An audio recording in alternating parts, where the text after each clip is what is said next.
Les conditions à remplir pour créer son réseau, c'est déjà d'avoir développé un concept avec succès pendant un certain temps sur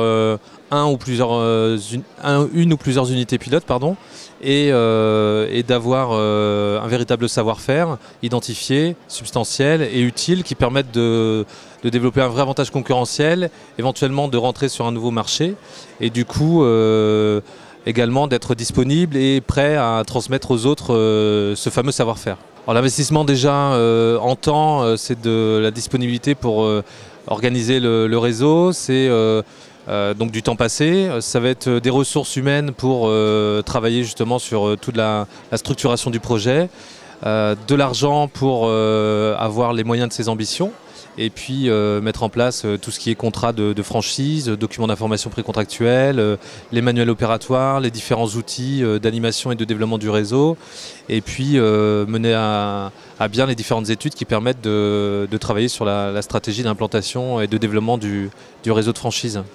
Ensuite, il y a un certain nombre d'éléments à mettre en place. Rédiger le manuel opératoire du réseau pour faciliter la transmission du savoir-faire et mettre en place une école de formation avec un plan de formation initial, un plan de formation continue qui va permettre justement d'avoir des franchisés très vite performants dès le début de l'activité. Ensuite, il faut aussi mettre en place une stratégie de développement pour étudier les zones à fort potentiel et identifier les zones sur lesquelles on va pouvoir implanter très rapidement les premiers franchisés.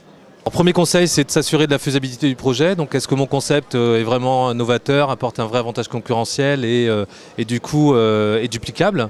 en franchise. C'est de s'entourer, de bien prendre le temps de s'entourer avec les bonnes personnes pour travailler sur les éléments juridiques, notamment la franchise est riche, notamment en jurisprudence sur les éléments juridiques, donc sur la rédaction du contrat de franchise, du document d'information précontractuelle, etc. De prendre le temps aussi de travailler sur la transmission du savoir-faire, parce que c'est vraiment la clé pour la performance du réseau par la suite. Donc le maître mot, c'est prendre le temps